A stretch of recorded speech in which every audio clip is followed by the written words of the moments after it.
오늘의 정치권 이슈 국민의힘 허은하 의원, 더불어민주당 전재수 의원 두 분과 이야기 나눠보도록 하겠습니다. 어서 오십시오. 네, 반갑습니다. 네. 안녕하세요. 자, 오늘 이재명 대표 네 번째로 소환이 됐습니다. 서울중앙지검에 출석을 했는데요. 관련 영상 보시고 본격적으로 대담 시작하겠습니다.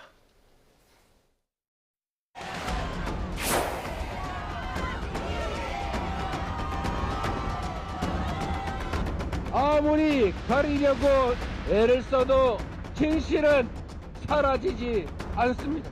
지금까지 그랬던 것처럼 사직 소환조사 10번 아니라 100번이라도 당당하게 받겠습니다. 말도 안 되는 조작 수사로 구속영장을 청구한다면 제발로 출석해서 심사받겠습니다. 저를 보호하기 위한 국회는 따로 열리지 않을 것입니다.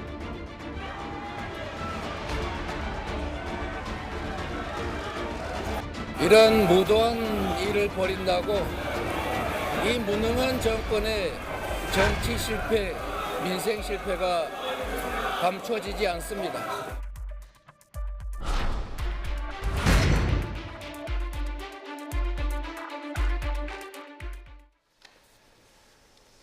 자, 오늘 이재명 대표 네 번째 소환되는 자리에서 지지자들 앞에서 지난번처럼 이제 장문의 글을 읽었습니다. 다소 격앙된 목소리 또 격한 표현들까지 써가면서 지지자들 앞에서 이야기를 했는데, 자, 두 분 어떻게 좀 보셨습니까? 먼저 허 의원님.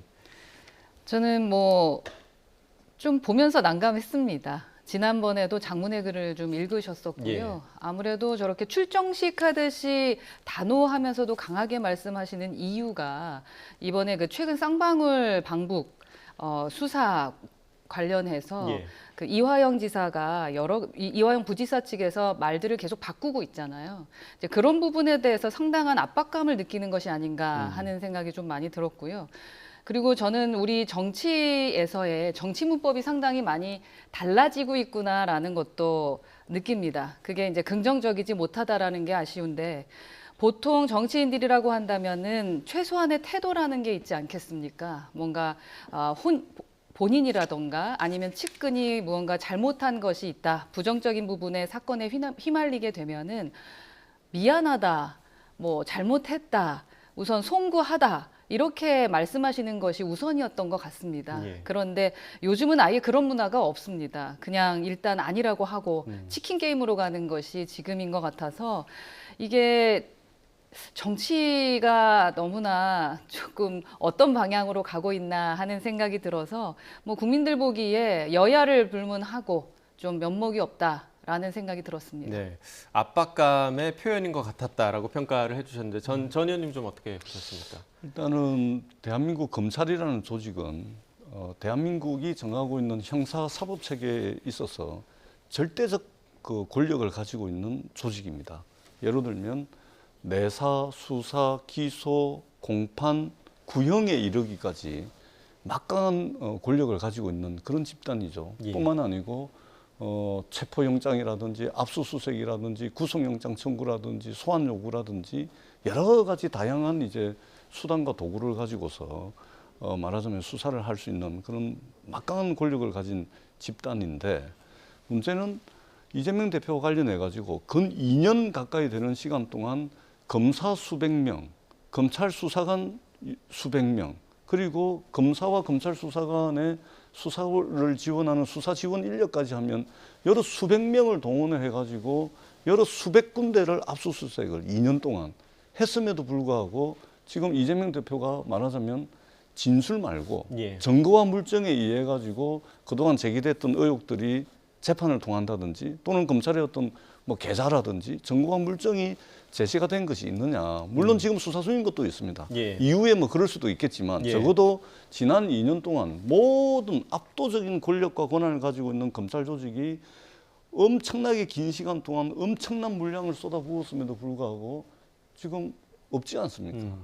자, 유동규 씨 대장동 재판을 했는데 최근에 유동규 씨 재판 입장을 바꿔가지고 이재명 대표에게 굉장히 불리한 진술을 하고 있잖아요. 예. 오죽했으면 유동규 씨 재판에서 진술이 오락가락하고 기억이 오락가락 해버리니까 재판을 담당하는 판사가 유동규 씨를 향해 가지고 아니 제발 있는 사실만 이야기해라 라는 취지로 이야기할 정도로 근데 대장동 때문에 당장 이재명 대표가 구속될 것처럼 그렇게 해왔지 않습니까? 그리고 김성태 전 쌍방울 회장 어떻습니까? 이분 해외 도망갔다가 국내로 소환되는 순간 변호사비 대납 사건 때문에 당장 이재명 대표가 구속될 것처럼 그렇게 피의 사실 공표하고 뭔가 있는 것처럼 했는데 지금 변호사비 대납 사건은 지금 검찰이 수사조차도 못하고 있습니다. 이런 등등을 볼 때 저는 이게 검찰 권한의 행사라는 것이 야당을 향해서 좀 가혹한 것이 아닌가. 검찰 권한의 행사는 공정해야 되죠. 죄가 있으면 죄를 받아야 되고 혐의가 있으면 수사를 받아야 됩니다. 그러나 그 권한을 행사하는 것은 좀 적어도 같은 기준과 잣대가 적용돼야 되지 않나 이런 비판적인 의견을 가지고 있습니다. 검찰의 과도한 권한 행사다라고 얘기를 해주셨습니다. 이번 그 소환과 관련해서 이재명 대표가 굉장히 적극적으로 반응을 했습니다. SNS 혹시 보셨습니까? 네. 이재명 대표 SNS 네. 어떻게 좀 보셨습니까? 그 뭐 자료도 제시를 했고 박근혜 정부 이제 전 정부까지 이제 소환을 하면서 반박을 했는데 이 부분 좀 어떻게 보셨나요? 글쎄요. 기본적으로 우선은 조금 그 지지자들에게 이야기했던 것들부터 시작을 한다면 뭔가 응원이 좀 필요하구나라는 생각은 했습니다. 스스로는 상당히 쿨한 척 지지자들이 오기를 바라는 마음에서 올리지 않았다라고는 했습니다만 대단히 의도적으로 뭔가의 그 응원을 받고 싶어 했다라는 생각이 좀 들고요. 지지층 결집을 시도했다. 그렇죠. 네. 그래서 오늘도 역시나 출정식 하듯이 말씀을 하셨고 거기에 또 응원하시는 분들이 응원가를 불러주셨다라는 생각을 좀 하게 되는데요. 그렇게 기세 싸움에서 이기려고 하는 이유가 뭘까 하는 생각이 좀 많이 듭니다. 그러니까 기본적으로 본인에 대한 어떤 자신감이 없어지고 있는 것은 아닐까. 그러한 모습을 오늘 보여줬다라고 생각하고요. SNS에 여러 가지 자신의 이야기들을 쓰는 부분을 보면서 뭐 또 자신을 희생 제물로 삼아서 정권의 무능을 감추려 하지만 이런 한 푼 받은 게 없고 뭐 한 점 부끄러움 없다 그 말씀하시려고 하시는 거죠. 네, 뭐 오늘 오늘 입장과도 거의 비슷한 입장이었죠. 네, 그리고 뭐 그 박근혜 대통령 얘기하고 백현동 용도벽연 이런 얘기를 할 때 저는 그 안면인식 때문에 안면인식 장애가 있으시다라는 말씀을 하셨지 않겠습니까? 그럼에도 불구하고 어떻게 자신의 과거에 대해서 이렇게 자신할 수 있느냐 이 지점 때문에 지금 뭔가 꺼림직하게 불리한 느낌이 든다라고 생각을 하는 거고요. 그리고 정치인들이 매번 모르쇠로 이렇게 하는 부분에 대해서 국민들이 얼마나 조롱하는지 알면서 이랬다 저랬다를 너무 반복하고 있는 것은 아닌가 하는 생각이 좀 듭니다. 그리고 백현동 문제 관련해서는 언론에 좀 다 나오고 있습니다. 지금 한국식품연구원의 검토 보고를 보면은 성남시의 행정 지원이 국가 균형 발전에 기여하는 명분과 효과가 명확하므로 적극적 행정 모범 사례다라고 썼습니다. 그런데 정치인으로서는 표내고 싶을 때는 이게 모범 사례였다가 지금 와서는 협박 사례가 된다. 이걸 도대체 어떻게 받아들여야 되는 건지 이랬다 저랬다 하면서 어디서 그렇게 자신감이 생기는 건지 저는 진짜로 의구심이 듭니다. 이 백현동 부지 용도 변경과 관련해서 오늘 아침에 그 민주당 고민정 의원이 박 전 대통령도 검찰 소환 조사 받아야 되는 거 아니냐 이렇게 반박을 했다고 하더라고요. 그러니까 이게 문건이 다 남아 있습니다. 문건이 전부 남아 있거든요. 그러니까 제가 이제 좀 짧게 말씀을 드리면 이 백현동 식품연구원 부지는 박근혜 대통령이 계실 때 2013년도 7월 11일 날 제2차 무역투자진흥회의에서 식품연구원에 대한 용도 변경을 지시를 합니다. 그리고 그해 8월 19일 날 국정과제 비서관 주재 청와대 대책회의에서도 다시 용도 변경을 지시를 합니다. 그리고 2014년도 3월 12일 날 제5차 무역투자진흥회의에서 또다시 박근혜 대통령께서 용도 변경을 지시를 하고 그리고 2014년도 5월 21일 날 종전 그 부동산 매각 관련 협조 요청을 통해 가지고 국토부도 성남시에다가 용도 변경을 요구를 하고 2014년도 10월 1일 날 최종적으로 이거 국가정책 사업이다. 공공기관 지방 이전과 관련해서 그러니까 최후 통첩성으로 해가지고 용도 변경을 또 국토부가 요구를 합니다. 그 과정을 거쳐서 이제 진행이 된 것이기 때문에 이게 공공기관 지방 이전 차원에서 이제 식품연구원이 옮겨가고 그러면은 거기 이제 사옥을 짓고 하는 여러 가지 이제 예산이나 이런 것들은 이제 그 부지를 매각함으로 인해서 생기는 것 가지고 하는 것이거든요. 그런 차원에서 이재명 대표가 이 부분에 있어서 수사를 받아야 되면 애초에 이 백현동 부지 용도 변경을 지시했던 박근혜 대통령은 뭐냐? 예. 이제 이런 이제 질문을 검찰과 집권 여당에 던지는 것이죠. 이 부분에 대한 설명이 있어야 되겠죠. 그렇지 예. 않고 사업이 쭉 진행됐는데 특정한 단계와 기간에만 문제를 삼아 가지고 그냥 그 이전부터 이 행정 절차로서 용도 변경 과정은 쭉 있어 왔거든요. 예. 그 부분을 지적한 것이라는 말씀을 드리겠습니다. 네. 자, 오늘 그 뭐 이제 조사가 시작된 지 1시간여가 지났는데 1시간 반 정도 된 것 같습니다. 오늘 이제 조사가 끝나고 검찰이 영장을 청구할 거라고 전 의원님 보십니까? 영장 청구는 모르겠습니다만 100% 기소는 하겠죠. 예. 그러니까 사실상 이제 형사사법 절차상 기소를 하기 위해서는 뭐 서면 조사든 소환 조사든 그런 절차와 과정을 거쳐야 되는 것이죠. 그런 차원에서 오늘 이제 아마 검찰에 소환을 한 것 같고 특히 검찰의 특수 수사를 담당하는 특수부 검사들의 경우에는 여론의 흐름이라든지 여론의 지형에 굉장히 민감합니다. 이분들이. 그러니까 오늘 이제 이재명 대표를 소환 조사를 했잖아요. 연이어 가지고 재판에서 지금 검찰이 굉장히 불리한 처지에 처한 게 김용 전 부원장 재판이 지금 검찰 쪽이 굉장히 불리하게 돌아가거든요. 그러니까 그 법정에서 김용 부원장한테 유리한 진술을 했다는 이유로 그 지인들에 대한 압수수색을 오늘 동시에 들어갔습니다. 예. 그러니까 보십시오. 이재명 대표 소환하고 측근인 김용 부원장에게 유리한 진술을 했던 지인들 압수수색 동시에 들어갑니다. 뉴스가 여기저기서 터지는 것이죠. 예. 이게 말하자면 특정한 방향으로 여론 흐름을 이제 조성하는 것이죠. 검찰 특수부가 이런 거 굉장히 잘합니다. 그런 측면에서 기소는 뭐 당연한 절차상 할 것 같고 영장 청구도 검찰이 볼 때 가장 유리한 여론 지형이 형성될 때 네. 왜냐하면은 결국은 영장 청구는 칼자루는 검찰이 쥐고 있는 것이거든.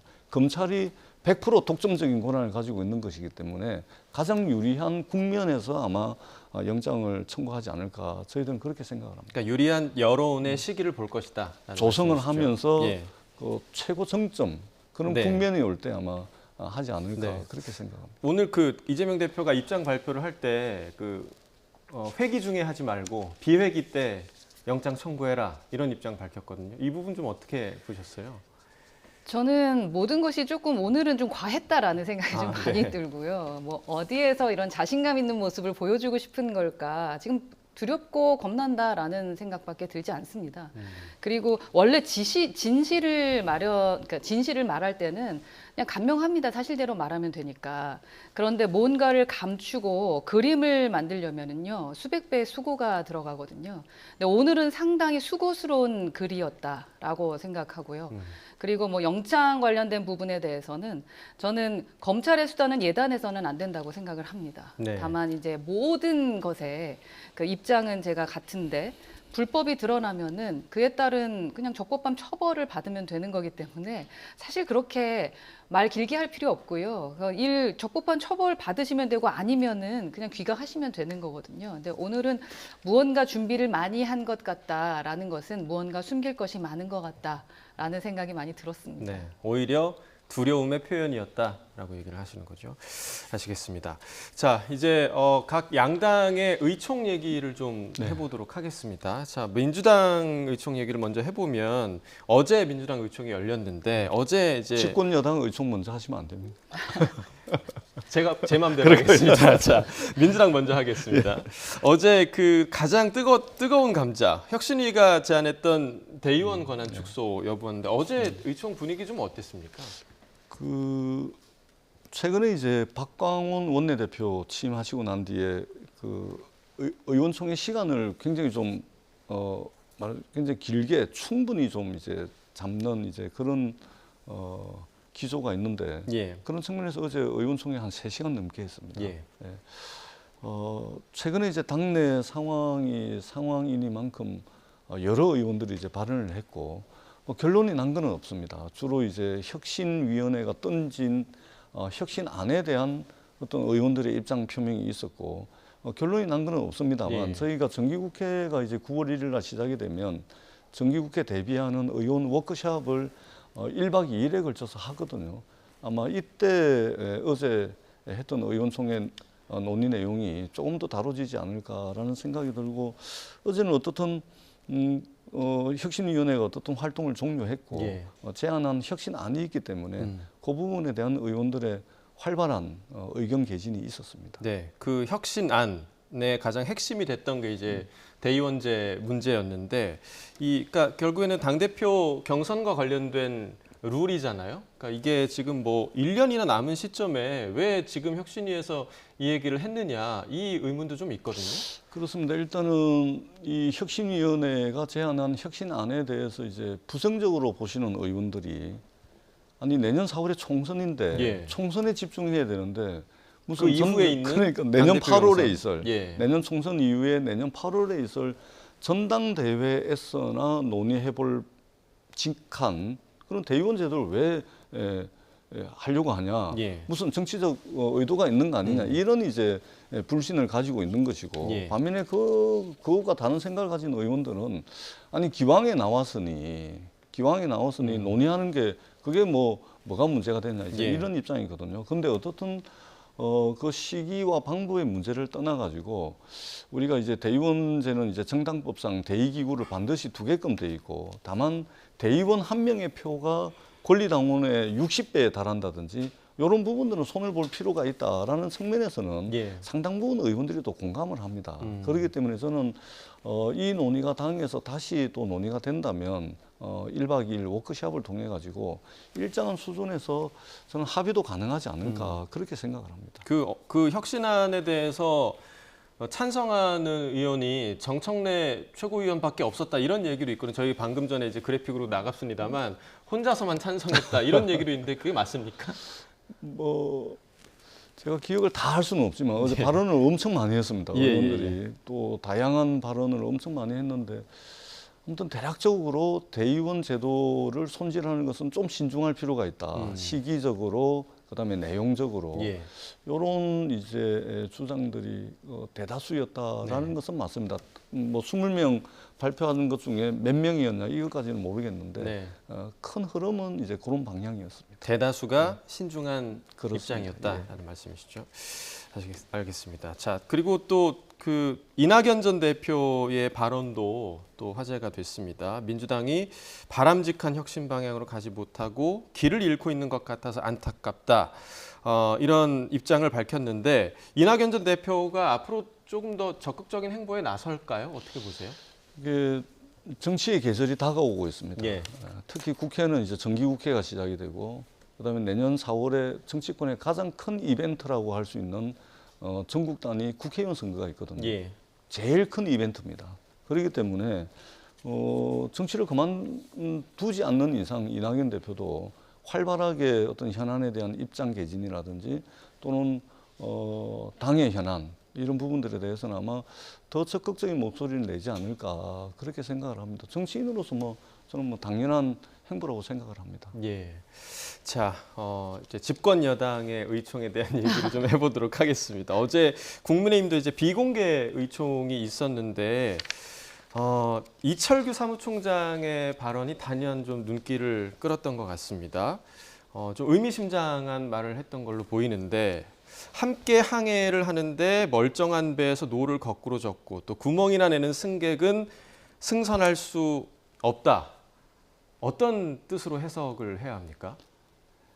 원팀이 된다, 그리고 원팀이 되어야 된다라는 말이 틀린 말은 예. 아니죠. 그래서 긍정적으로 보려면 긍정적일 수 있었을 텐데 예. 그 사례를 말씀을 하실 때 예. 여러 가지 좀 상상의 나래를 펴게 되지 않겠습니까? 예. 그러한 측면에서 의원들이 좀 숙연하게 그 말씀하시는 걸 좀 들었던 것 같고요. 네. 저는 그 얘기 듣자마자 누구 말하는 거지? 누구지 하면서 좀 주변을 둘러봤고 네. 몇몇 분도 함께 그러셨던 것 같아요. 그래서 화요님 누구라고 생각하셨습니까? 전혀 예측이 안 됩니다. 그러니까 휴가 시즌이었고 사실은 그 15일까지는 때는 1월 1일부터 15일까지 휴가 다녀와라라고 원내대표도 말씀을 하셨었기 때문에 그런 차원에서 이 중간에 어떠한 일이 있었길래 사무총장이 저렇게 말씀하실까 하는 의구심이 좀 많이 좀 들었던 건 사실입니다. 예. 그래서 뭐 지금 뭐 기사를 보면은 뭐 비윤이다, 비윤들에게 얘기한 게 아니냐라는 말씀들이 있는데 워낙에 또 이제 이철규 의원이 친윤의 핵심으로 꼽히기 때문에 네. 근데 뭐 지금 글쎄 어떠한 지점에서 그렇게 얘기했는지는 사실 명확하게 판단이 되지는 않습니다. 왜냐하면 사례만 말씀을 하셨고 네. 누구다 아니면 어떠한 것 때문이다라고 얘기를 안 했거든요. 예. 그래서 보통 이제 정치인들이 좀 애둘러 얘기를 하지 않겠습니까? 어느 정도 이제 그런 누구겠다라는 분위기는 어느 정도 감지할 수 있지 않을까 생각도 드는데. 네, 그래서 예측되는 것은 있는데 네. 저는 뭐 당은 이래서는 안 된다라고 하면서 뭐 분노하고 그럴 지점은 지금은 아닌 것 같고 결국 공천 또 정치고 또 정치도 다 모두 다 국민 바라보고 하는 건데 국민들께서 어떻게 바라보시는지 또 국민의 힘이라는 배를 예. 어떻게 더 튼튼하게 해야 되는지에 대한 부분은 다들 관심이 있으시겠죠. 그래서 누가 더 그 배를 튼튼하게 하는데 앞장서 있고 또 누가 더 보수답게 그리고 보수의 그 가치에 맞게 네. 뭐 자유나 공정이나 책임에 맞춘 그러한 정치를 하고 있느냐 그러한 것을 보고 계신 것이지 공천에 대한 압박을 가지고 네. 뭐 어떠한 사례로 누구를 힘들게 하기 위한 그런 발언한 것을 가지고 저희 당을 판단하지는 않을 것 같습니다. 네. 앞으로 뭐 구멍이 여러 군데 날 수도 있겠습니다만 예. 그 구멍을 내는 사람이 어떤 사람들인지는 국민들이 판단하실 거라고 생각합니다. 어제 그 이철규 사무총장의 발언 때문에 한참 또 국민의힘 내부에서 설전이 이어지지 않을까 또 예상이 가능한데 어떻게 보세요? 글쎄 그 의총 분위기에서는 사실 그 이후로는 어떤 분도 발언을 하지는 않았습니다. 예. 그 부분에 대해서 어떻게 반응해야 될지 아마도 판단하기 어려웠기 때문일 텐데요. 아마도 그 단독 기사가 저녁 8시 좀 넘어서 나서 예. 왜 그렇게 늦게 이 단독이 나왔을까라는 게 저는 그게 좀 궁금했고요. 예. 그래서 그 이후에 아마 의원들끼리 더 많은 이야기를 나누고 이것 때문 아닐까 저것 때문 아닐까 하면서 좀 예측들은 하고 있는 것 같습니다. 네. 예측만 무성했다. 네. 그 의총에서는 뭐 다른 뭐 특이 사항은 좀 없었습니까? 어떤 내용이 좀 있었나요? 뭐 앞으로 저희 지금 이제 논의될 것들이 너무나 많지 않습니까? 예, 예. 네, 뭐 잼버리 관련해서도 예. 앞으로 저희가 어떻게 대처해야 되고 다시는 이러한 일이 없어야 되니까 각 상임위별로 간사들이 나와서 그 현안들에 대한 말씀들을 주셨고 예. 또 당의 방침에 대한 이야기들을 하는 시간을 가졌습니다. 예, 알겠습니다. 자, 내일 또 그 이동관 방송통신위원장 청문회가 예정이 네. 돼 있습니다. 여야 모두 지금 뭐랄까요, 좀 전운이 감도는 듯한 단단히 벼르고 있는 듯한 그런 분위기인데 그 야당에서는 이동관 후보자가 자료 제출을 부실하게 하고 있다 이렇게 비판을 하고 있더라고요. 어떤 부분에서 그렇습니다. 부실한 겁니까? 이런 식이면 국회법이 정하고 있는 국회의 역할을 할 수 없도록 거의 방해하는 수준 정도라고밖에 저희들이 평가를 할 수가 없습니다. 예. 예를 들면 너무 많아가지고 이 제가 메모를 해오지 않고서는 말씀을 드릴 수 없을 정도로 예. 너무 많은데 그 중에 중요한 것 몇 가지만 말씀을 드리자면 어제 이제 언론 보도를 통해 가지고 당시 이동관 후보의 아들 학교 폭력 문제와 관련해 가지고 당시 하나고등학교 선생님께서 선생님, 예. 직접 이제 언론에 나오셔서 인터뷰도 있었습니다만 예. 이 아들 학교 폭력이 이 부분을 그 해명을 하기 위해서는 아들의 생활기록부, 그다음에 대학 입시 자료가 필요합니다. 예, 예. 이거 제출해야 되거든요. 이 제출 안 하고 있습니다. 제출 안 하고 있다는 것은 이 아들 학교 폭력 문제와 관련해 가지고 학교 폭력위원회가 왜 열리지도 않았는지 예. 이 부분을 설명을 할 수가 없습니다. 그리고 정여세를 탄루했다는 의혹들이 최근에 막 나오고 있습니다. 장남, 장녀, 차녀 관련해 가지고. 근데 이거 하려면 기본적으로 정여세 관련한 증빙 자료들이 있어야 되거든요. 이게 제출 안 하고 있습니다. 예, 예. 그리고 부동산 투기 의혹도 있습니다. 그러면은 부동산 투기 의혹이 나 투기 안 했다 그러려면 부동산 거래 내역 간단합니다. 그다음에 취득세, 등록세, 세금 낸 거 이거 국세청에 팩스로 받을 수도 있는 겁니다. 이 부동산 거래 내역과 취득세, 등록세 내역도 지금 제출을 안 하고 있고요. 위장 전입 의혹도 있는데 이 제출 안 하고 있습니다. 그다음에 후보자하고 배우자가 파생 상품을 투자를 해가지고 예. 2021년도에만 그 한 해에만 배당 소득을 3억을 받았습니다. 그런데 어떤 상품에 투자를 했는지, 얼마를 투자했는지, 어떻게 투자했는지, 직접 투자를 했는지, 간접 투자를 했는지 이 내역도 제출 안 하고 있고요. 자산 형성 과정 숱하게 많이 있습니다. 예. 중요한 것만 제가 몇 가지 말씀드렸는데 예, 예. 이런 식으로 하시면요. 상권 분립의 원칙에도 어긋나고 국민이 국회에 부여한 인사청문회를 완전히 무력화시키고 형해화시킬 수 있는 그런 위험이 있다라는 예. 말씀을 드리고 지금 이제 얼마 남지 않았는데 이동관 후보자가 정말 당당하다면 국회법이 정한 절차와 과정에 의해서 자료 제출 요구한 부분에 대해서는 법을 따라주시라. 네. 이 말씀을 제가 꼭 드리고 싶습니다. 자, 지금 전 의원께서 간단한 자료조차 지금 제출을 하지 않고 있다라고 말씀을 해주셨는데 좀 어떻게 들으셨습니까? 제가 과방위 위원이고 예. 그리고 초선으로서 4년 차입니다. 청문회 하면서 많이 느끼는 게 이 청문회가 정말로 이 목적이 정치적 공격일까? 진심으로 이 사람이 일할 수 있는 사람인가에 대한 판단을 하기 위한 것일까라는 좀 그 의구심이 좀 많이 드는데 이번에 저희가 확인을 했을 때 인사청문회 때 그 요구하신 자료 요구가 3,000건이 넘습니다. 기존에 1,500건 정도 그 요청한 것 때문에 당시 여당이었던 더불어민주당이 상당히 저희를 공격을 했었거든요. 예, 예. 근데 이번에 후보에게 요청했던 게 3,000건입니다. 그러면 그걸 답변하는데 얼마나 많은 시간이 걸리겠습니까? 그러니까 이게 또 자녀의 교통사고 기록 관련된 것도 예. 방통위원장 인사청문회 그 자료에 요구를 했던데 그게 방통위원장과 그 인사청문회와 어떤 관계가 있는 건가라는 좀 의구심이 많이 듭니다. 예, 예. 자료는 성실하게 내야 합니다. 답변을 내야 하고 예. 그래서 그 부분에 대한 저희 검증해야 되는 거니까요. 검증할 수 있도록 해야 합니다만 무작정 숫자 늘리고 그래서 답변하지 못하도록 어찌 보면 그렇게 보여지는 행동을 하시는 것은 옳지 못하다. 지금 그 전재수 의원님 말씀하셨던 것처럼 한 5-6건의 문제점들이 지금 지적되는 바가 있습니다. 예. 이제 그 부분에 대해서 집중해서 질문해 주시고 그래서 확실하게 검증할 수 있는 인사청문회가 됐으면 좋겠습니다. 그리고 제가 짧게 한 말씀만 예, 더 붙이자면 물론 이제 우리 허은하 의원님 말씀대로 실력과 능력을 제대로 할 수 있느냐 검증하는 게 중요하다고 생각을 합니다. 뿐만 아니고 이것만큼이나 지금 학교 폭력 문제 때문에 우리 국민들을 얼마나 분노하고 계십니까? 그렇지 않습니까?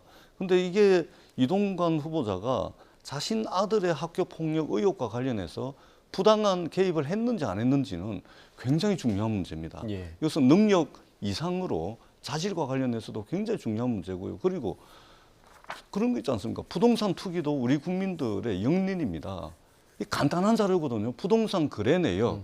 그다음에 증여세, 취득세와 등록세를 이거 국세청에 팩스로 한 장 받을 수 있는 겁니다. 굉장히 간단한 자료임에도 불구하고 협조를 안 하고 있는 겁니다. 그리고 이것은 실력과 능력을 검증하는 것 이상으로 국민적 관심사이기 때문에 이 부분은 반드시 자료를 제출해야 된다라는 말씀을 드립니다. 그러니까 내일 청문회 자체가 제대로 좀 이루어질 수 있을까 하는 의문도 드는 게 애초에 야당에서 이동관 후보자가 방통위원장 후보 자격조차 되지 않는다. 결격 사유가 있다. 이런 입장을 가졌거든요. 어떤 내용인가요? 자, 우리가 이동관 후보자는 지금 자료 제출 요구가 3,000건에 달할 정도로 이례적으로 많다라고 말씀을 하시는데 그도 그럴 것이 상상을 초월할 정도의 의혹들이 너무나 많습니다. 이명박 조원진 우리 공화당 대표께서는 MB 정부를 망친 게 이동관이라고 이야기를 하는데 그래서 윤석열 정부도 망칠 수 있는 사람이라고 이야기를 하는데 이미 이명박 정부 청와대에서 방송 장악, 언론인 탄압, 그다음에 최근에 나오는 보도는 당시 국민의힘, 지금 현재 국민의힘에 말하자면 공천에까지 개입을 하고 공천을 받지 못한 사람은 어떻게 대응을 해야 된다라는 것까지 지금 언론 보도를 통해서 나오고 있습니다. 뿐만 아니고 미디어 언론 환경이 엄청나게 변하고 있습니다. 이미 15년 전의 사람을 그것도 실력과 능력이 검증된 사람을 더더구나 방송 중립성과 방송의 어떤 정치적 중립성에 대해서 굉장한 하자를 가지고 있는 사람, 그것도 15년이나 지난 사람을 더더구나 아들 학부 문제부터 시작해서 예. 재산 형성 과정에 이르기까지 숱하게 많은 자료를 무려 3,000건이나 요구를 해야 될 정도로 하자가 많은, 확인해야 될 것이 많은 후보를 굳이 현업에 계신 언론인 기자들 80%가 반대를 하고 국민들이 반대를 하고 야당이 이렇게 강력하게 반대를 함에도 불구하고 밀어붙이려고 하는 의도가 저희들은 알 수가 없습니다. 네, 그러니까 야당에서 그 현행 방통위 설치 및 운영에 관한 법률 제10조 결격 사유, 그러니까 대통령직 인수와 관련된 자문이나 고문을 했기 때문에 후보자가 될 수 없다 이렇게 주장하는 그렇습니다. 내용이 예, 있거든요. 이게 왜 그러냐면 방송통신위원회 위원장은 협의체 기구인데 예. 바로 정권으로부터 특정 정부로부터 정권으로부터 권력자로부터 대통령으로부터 집권 여당으로부터 방송의 중립성과 독립성을 보장하기 위한 겁니다. 그런데 대통령과 특수관계에 있는 분, 대통령의 대외 특보를 하신 예, 분이 예, 예. 이 중립성과 독립성을 보장할 수 있겠습니까? 그렇기 때문에 바로 이 조항에 대해서 저희들이 이 이동관 방지법을 발의를 해가지고 예, 예. 대통령과 특수관계에 있는 사람이 방송통신위원장으로 와서 방송의 중립성과 정치적 독립을 해칠 수 없도록 예. 근원적이고 근본적으로 봉쇄하겠다라는 측면에서 저희들이 이동관 방지법을 제출을 합니다. 자, 이러한 야당의 주장에 대해서 여당은 또 다른 입장이시죠? 그러니까 정치적 쇼는 좀 그만했으면 좋겠습니다. 내일이 청문회입니다. 근데 지금 이동관 방지법을 발의해서 그게 지금 소급 적용이 된다라는 말씀이신지 시간적으로 사실은 안 되는 걸 뻔히 알면서도 그렇게 하는 이유가 뭘까가 너무 궁금하고. 당장 내일이 청문회인데. 예, 내일이 청문회 아니겠습니까? 그리고 더 조금 내로남불이다라고 느껴지는 게 한국정보산업연합회 상근부회장 지냈던 최민희 전 의원 방통위원회 내정한 게 바로 민주당입니다. 거기에서 1억 7천만 원이 넘는 고액 연봉을 받으신 분이에요. 그렇게 종사하셨던 분도 임명하시려고 하시고 거기에 내정하셨던 분들이 갑자기 지금 이러한 법안을 내서 당장 내일 청문회인 위원장을 내리겠다. 정말로 내리고 싶은 마음이 있으신 건지 저는 진짜 그게 궁금하고요. 학폭 관련해서도 저는 한 가지는 말씀드리고 싶습니다. 예. 저희 누군가 이렇게 나와서 검증을 하지 않습니까? 근데 스트레이트를 찍으셨던 그 기자인가요? 기자를 요청을 하셨어요, 직접. 이동관 후보가. 예. 그래서 그 청문회에 나와서 증인이 돼달라라는 얘기를 했거든요. 무언가 자신이 없다면 그렇게 직접 뭐라 그럽니까? 스트레이트 찍었던 그 측에 요청을 할 수 있었을까라는 생각인데요. 그 학폭에 대해서는 좀 더 살펴봐야겠지만 지금 학폭 문제뿐만 아니라 여러 가지 있습니다. 예. 그러니까 그러한 부분에 대한 것을 제발 좀 깊이 있게 좀 살펴봐 보고 정말로 문제가 있는 것을 콕 집어 주시길 바랍니다. 정말로 예. 원하지 않으신다면. 예. 근데 지금으로서는 요청하시는 부분들이 국민 설득하기에는 조금 어려워 보입니다. 그래서 그 청문회에 임하시는 분들은 좀 더 깊이 있는 걸 갖고 들어오실 거라고 생각합니다. 네. 그러니까 저는 짧게 한 말씀을 예. 덧붙이자면, 그러니까 이것저것 다 빼고요. 하실 말씀들이 많은데 여야가 치열한 경론을 벌이고 있는데 저는 예. 다 빼고 현업에 종사하시는 언론인들, 기자분들, 그거는 방송 기자, 팬 기자 할 거 없이 현업에 계신 언론인들, 기자분들이 이동관 후보자를 왜 반대하는지 이것만 좀 생각을 해줬으면 좋겠습니다. 무려 기자협회에서 여론조사했는데 무려 80% 이상의 기자들이 압도적으로 이동관 후보자는 안 된다는 거 아닙니까? 왜 이런 여론조사 결과가 나오는지 요거 하나만 여야의 논쟁 다 빼고 이거 하나만 좀 판단을 해주십사라는 말씀도 아울러서 드립니다. 이 지금 전 의원님 발언에 대해서 마지막으로 짧게 한 말씀만 부탁드리겠습니다. 기존의 언론 부분에 있어서 어떠한 탄압이라던가 예. 부정적인 행동을 하신 것 같다라는 의문을 제기하시는 것이잖아요. 예. 그 부분에 대한 걸 확실하게 청문회에서 밝혀내시면 될 것 같습니다. 그리고 그것에 대한 판단을 국민들이 하실 거라고 생각을 하고요. 그래서 정확한 어떠한 팩트에 기본으로 하고 그리고 그거에 대한 설득을 좀 논리적으로 합당하게 해주시면 될 것 같습니다. 그러니까 현업에 종사하시는 기자분들이 바보가 아닙니다. 대한민국에서 가장 많은 정보를 취급하시는 분들이고 취재 일선 현장에 계신 분들이라 함부로 판단하지 않습니다. 이분들이 그냥 막 판단해가지고 무려 80%가 넘는 현업에 계신 기자, 언론인들이 이동관 후보자를 반대하겠습니까? 한두 가지 이유 때문에 반대를 하겠습니까?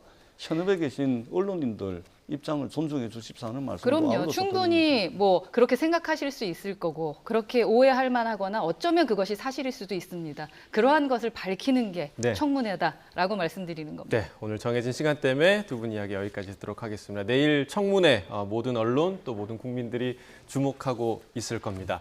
네, 오늘 정치권 이슈 국민의힘 허은하 의원, 더불어민주당 전재수 의원과 이야기 나눠봤습니다. 두 분 말씀 고맙습니다. 네, 고맙습니다. 감사합니다.